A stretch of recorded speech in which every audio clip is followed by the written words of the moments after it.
இப்ப நிறைய பேரோட கேள்வி என்னன்னா, அல்சர் வந்தா சாப்பிடாம இருக்கக்கூடாது, பட்னி கிடக்கக்கூடாது, பட்னி கிடந்தா எம்டி ஸ்டொமக்ல அல்சர் அதிகமாயிரும், அல்சர் வந்தா அவ்வளவு சீக்கிரம் சரி பண்ண முடியாது அப்படின்னு நிறைய பேர் கேள்வி கேட்குறீங்க.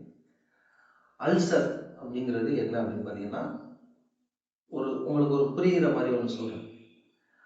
அல்சருக்கு வந்து பட்டினி கிடக்கக்கூடாது, சாப்பிடணும் அப்படின்னு சொல்றாங்க. முதல்ல இந்த அல்சர் ஏன் வந்துச்சு அப்படின்னு நம்மளுக்கு தெரிஞ்சாதான் முதல்ல அல்சர்னா என்னன்னு தெரிஞ்சுக்கணும். ஏற்கனவே சொல்லியிருக்கேன், கழிவுகளுடைய தேக்கமே நோய்களுடைய ஆரம்பம்.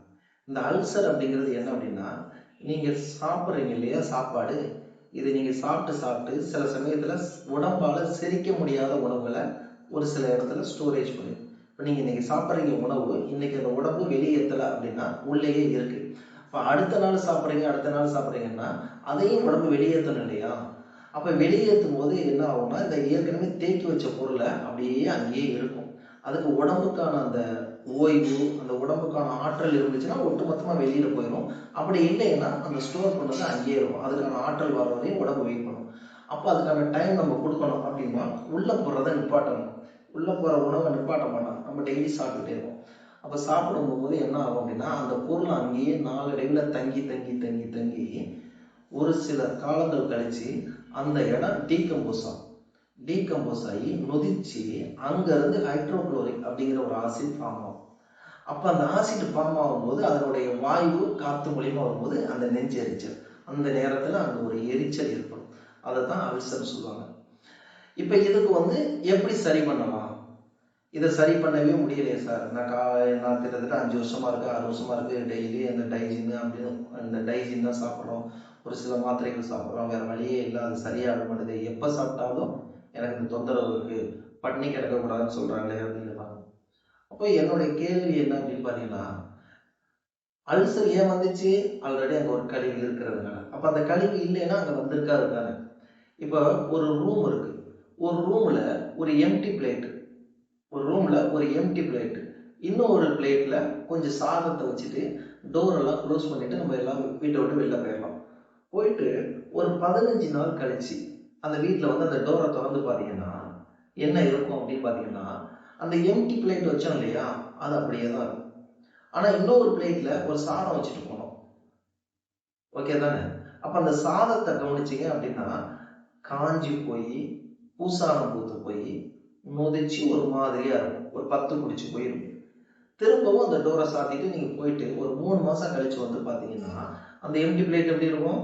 பச்சை இடத்துல அதே மாதிரி தான் இருக்கும். ஆனா அந்த சாப்பாடு வச்ச பிளேட் எப்படி இருக்கும் அப்படின்னா டீகம்போஸ் ஆகி நொதிச்சு அங்கங்க அந்த அரிப்பு ஏற்பட்டு அரிச்சிருக்கும். அப்ப அந்த ஓட்டை எங்கேருந்து வந்துச்சு? அங்க ஒரு சாதமும் வச்சதுனால தானே அந்த சாதம் அங்கேயே இருந்து இருந்து நாளடைவில் கெட்டு போய் டீகம்போஸ் ஆகி அதுல இருந்து ஹைட்ரோகுளோரிக் வந்து அந்த இடம் நொதிச்சல்ல ஓட்டை போட்டு. அதே மாதிரிதான் அந்த உடம்புல. அப்போ எதுவுமே உள்ள போடாத அந்த ஒண்ணுமே வைக்காத தட்டு எப்படி அப்படியே இருந்துச்சோ அது மாதிரி இந்த உடம்புக்கு உள்ள எதுவும் கொடுக்காம பட்டினி அப்படின்னு சொல்லுவாங்க. ஒரு பழமொழி சொல்லுவாங்க, பட்டினியே அனைத்திற்கு மாமருந்து, லங்கனமும் பரம ஔஷதம் அப்படின்னு ஒரு பழமொழி இருக்கு. இதை வந்து சமஸ்கிருதத்துல சொல்லுவாங்க, லங்கனமும் பரம ஔஷதம் அப்படின்னா என்ன அப்படின்னு பாத்தீங்கன்னா பட்டினியே அனைத்திற்கு மாமருந்து. அப்போ இந்த அல்சர் பேஷண்ட் என்ன பண்ணலாம் அப்படின்னு பார்த்தீங்கன்னா, இரவுல சாப்பிடக்கூடாது. மெயினாவே அவங்க என்ன பண்ணணும் அப்படின்னா, இரவு நேரங்கள் ஒரு நாளைக்கு 3 வேளை அப்படிங்கிறவங்க 2 வேளை காலையில நல்லா பசிக்க விட்டு சாப்பிடணும். பசி இல்லைன்னா சாப்பிடக்கூடாது. மதியமும் அதே தான், பசிச்சா சாப்பிடணும், இல்லைன்னா சாப்பிடக்கூடாது. இரவு உணவு எடுக்கக்கூடாது, சுத்தமாக எடுக்கக்கூடாது. ஏன் அப்படின்னா அவங்களுக்கு பசிங்கிற தன்மையே இருக்காது. அவங்களுக்கு உள்ள ஆல்ரெடி கழிவு இருக்கு. அந்த கழிவு உள்ள எரிச்சல்னால அவங்களுக்கு அந்த பசிங்கிற மாதிரி ஃபீல் ஆகும். அந்த நெஞ்சு எரியும் போது ஐயோ எனக்கு பசிக்குது போல இருக்கு அப்படின்னு நினைச்சு சாப்பிடுவாங்க. ஆக்சுவலி அது பசி கிடையாது, அது தொந்தரவால ஏற்பட்டது. இப்போ வெளியில ஒரு புண்ணு இருக்கு நம்மளுக்கு, இந்த ஒரு புண்ணு இருக்கு அப்படின்னா நம்ம என்ன பண்ணுவோம் அப்படின்னா, ஒண்ணு அதுக்கு உண்டான ஆயில்மெண்ட் போடுவோம், இல்லை நம்ம இயற்கையான முறையில் ஒரு எண்ணெய் போடுவோம், இல்லை மஞ்சள் தடவுவோம், ஏதோ ஒன்று தானே சேர்க்கணும். ஆனால் உடம்புக்குள்ள உள்ள ஒரு புண்ணை எப்படி ஆத்துறது அப்படின்னா, இந்த உடம்பு தன்னைத்தானே தான் சரி பண்ணிக்கிறோம். அதுக்கான உணவு மட்டும் இந்த உடம்பு கேட்கும் போது கொடுத்தோம்னா சரி பண்ணிடும். ஃபார் எக்ஸாம்பிள் என்ன அப்படின்னா, ஒரு குழந்தை பெற்ற தாய்மார்களுக்கெல்லாம் மருந்து கொடுப்பாங்க. என்ன அப்படின்னா, அந்த காலத்துல வசம்பு, மஞ்சள், திப்பிலி எல்லாமே அந்த காரமான, அதிக காரமான பூண்டு, இது மாதிரி இதெல்லாம் கொடுப்பாங்க. ஏன் இதெல்லாம் கொடுக்குறீங்க அப்படின்னு கேட்டா, வயிறு புண்ணா இருக்கும், அதுக்காக இதை கொடுக்குறோம் அப்படின்னா, அந்த புண்ணை ஆத்துறதுக்கான மருந்து. அப்போ அல்சர் பேஷண்ட்டுக்கு நீங்க என்ன பண்ணலாம் அப்படின்னா, இது மாதிரியான உணவுகள் உடம்பு கேட்கும், ஆனா நம்ம யாரும் அதை கொடுக்கறது இல்லை. இப்போ அவங்களுக்கு காரமே சாப்பிடக்கூடாது அப்படின்னு சொல்லியிருப்பாங்க. அப்படியெல்லாம் இங்கே இல்லை. காரம் அப்படின்னா மிளகாய் இல்லை, மஞ்சள், மிளகு, பூண்டு, திப்பிலி, இது மாதிரியான சில உணவுப் பொருள்களை அதிகமாக உடம்பு கேட்கும், நாக்கு கேட்கும். அதை கவனித்து அதிகமாக பகல் நேரங்களில் காலையிலையும் மாலையிலையும் நல்லா சாப்பிட்டாங்கன்னாலே அவங்களுக்கு படிப்படியாக அது குறைஞ்சிரும். முழுக்க அவங்க இரவு உணவு கண்டிப்பாக எடுக்கக்கூடாது. ஏன் அப்படின்னா, இந்த உடம்பு இரவு நேரங்களில் தான் இந்த லிவரானது வேலை செய்யும். இரவு நேரங்களில் இந்த உடம்புல கழிவு நீக்க ப்ராசஸ் அப்படிங்கிற ஒரு ப்ராசஸ் நடக்கும். அது எப்போ நடக்கும் அப்படின்னா, இரவுல மட்டும்தான் நடக்கும். அப்போ அந்த இரவுல நடக்கும்போது நீங்கள் என்ன பண்ணணும்னா, இரவு நேரங்களில் எம்டி ஸ்டொமக்கா விடணும். இப்போ எம்டி ஸ்டொமக்கா விட்டுட்டீங்க அப்படின்னா, இந்த உடம்புல உள்ள ஒட்டுமொத்த ஆற்றலும் அந்த கழிவு நீக்க ப்ராசஸ்ல முழுமையாக இருக்கும்.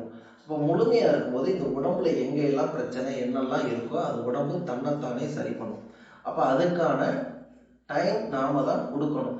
இப்போ நீங்கள் நைட்டு ஓவராக சாப்பிட்டுட்டீங்க அப்படின்னா, அந்த சாப்பிட்ட பொருள் செரிக்கிறதுக்கே உடம்புக்கு ஒரு எனர்ஜி வேணும். அப்போ இந்த இரவு நேரத்தில் தான் அது கழிவு நீக்க ப்ராசஸ் நடக்கும். நீங்கள் இப்போ சாப்பிட்டதை தான் அது சரி பண்ணுமே தவிர ஏற்கனவே உள்ள பிரச்சனையை சரி பண்ணுமான்னா பண்ணாது.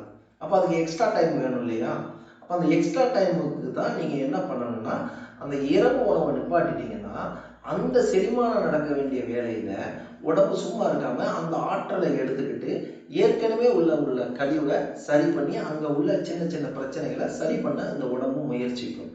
அதுக்கான இதை நாம கொடுத்தோம்னா இந்த அல்சர் முற்றிலுமாக குணமாயிடும்.